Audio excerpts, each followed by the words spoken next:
25 centuries ago in northern India, a man decided to investigate the problem of human suffering. After years of searching and trying various methods, he discovered a way to gain insights into the reality of his own nature and to experience true freedom from suffering. And he reached the highest goal of liberation, of release from misery and conflicts. This person was Siddhartha Gautama, known as Buddha, the Enlightened One.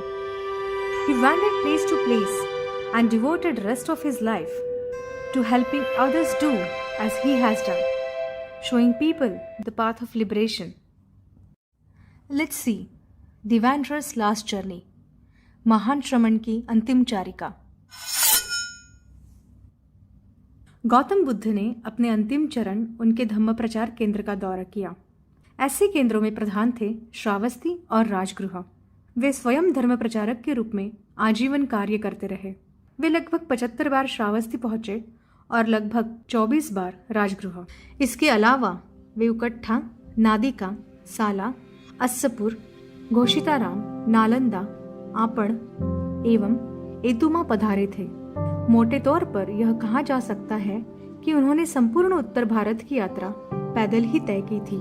अपनी चारिकाओं के दौरान वह विश्राम के लिए पेड़ों की छाया के नीचे रुका करते थे। आगे चलकर उनके गृहस्थ उपासकों ने विहारों और विश्राम स्थलों का निर्माण किया था, जिन्हें वे और उनके भिक्षु अपनी यात्राओं के दौरान पड़ाव के रूप में प्रयोग करते थे।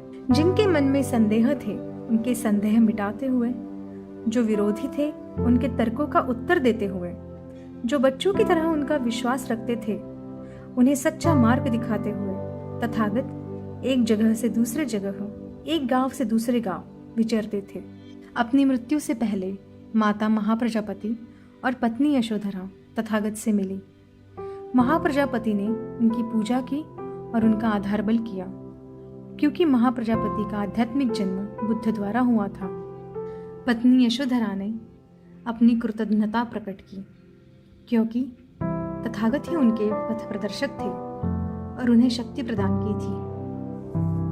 उनके पुत्र राहुल की अंतिम भेंट में मार्गदर्शन करते हुए बुद्ध ने पुत्र राहुल को मैत्री, करुणा, मुदिता, उपेक्षा, शरीर के अशुभ रूप का और वास्तुओं की अनित्य भावना के बोध का अभ्यास करने को कहा।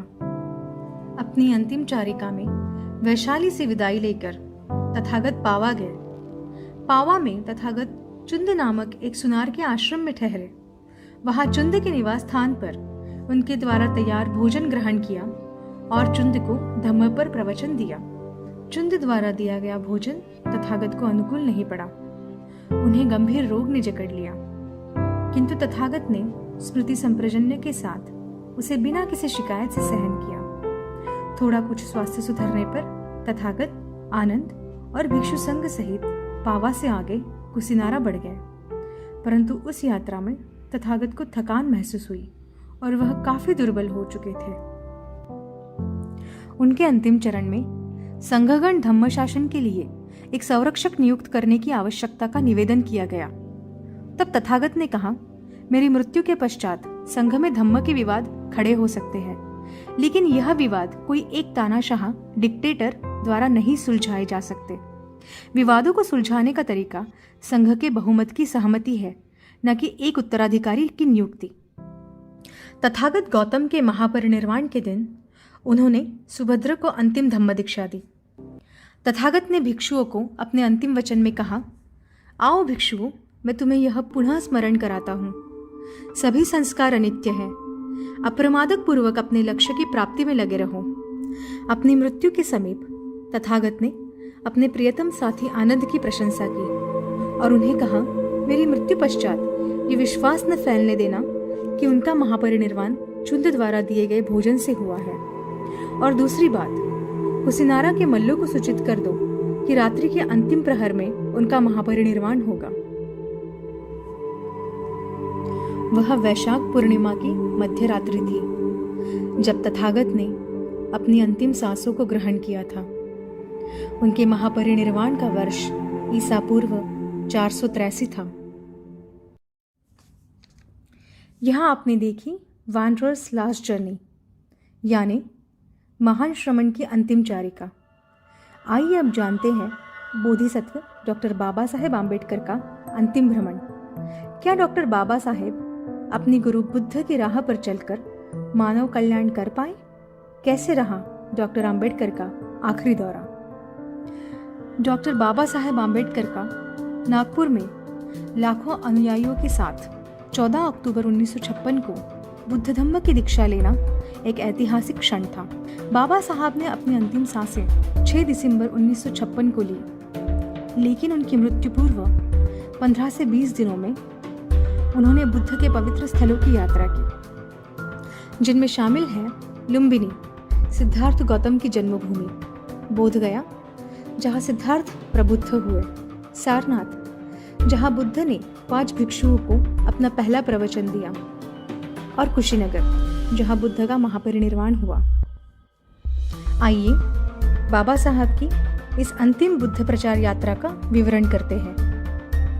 काठमांडू की विश्व बौद्ध परिषद के समापन से पूर्व डॉक्टर बाबा साहेब आम्बेडकर का विभिन्न देशों से आए प्रतिनिधियों को संबोधित करने हेतु 20 नवंबर 1956 15 डेज बिफोर हिज डेथ विशेष भाषण रखा गया था।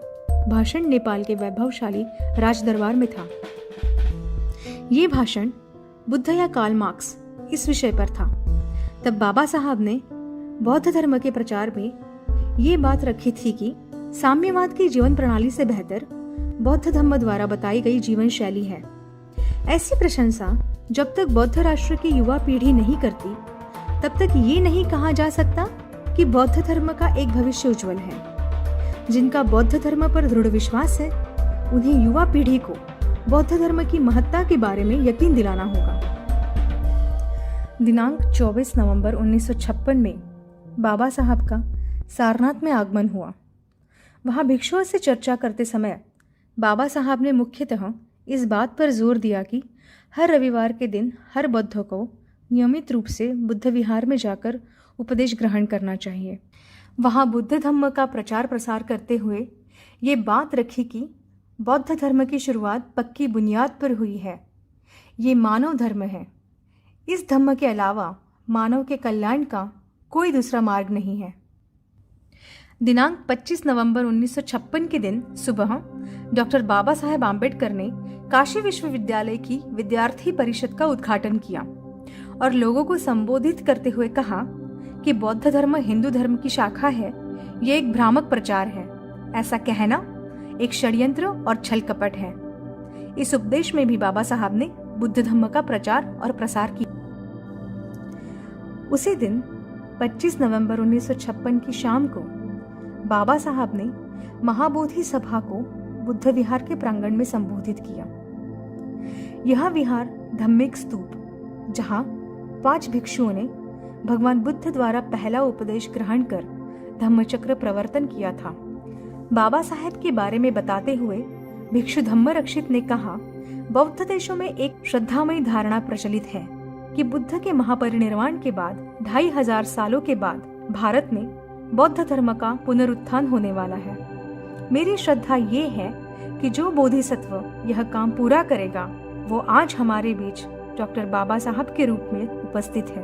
वहाँ पे भी बाबा साहब ने बौद्ध धर्म का प्रचार और प्रसार किया।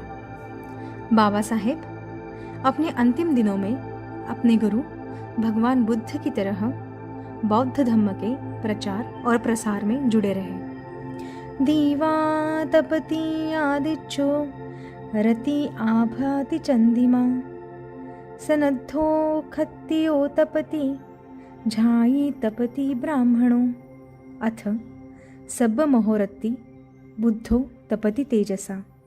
सूर्य केवल दिन में चमकता है, चांद रात्रि को प्रकाशमान होता है, क्षत्रिय शस्त्रधारी होने के समय चमकता है और पंडित जब समाधिस्थ होता है तब चमकता है, परंतु बुद्ध रात्रि दिन स्वतेजित कीर्तिमान होते हैं।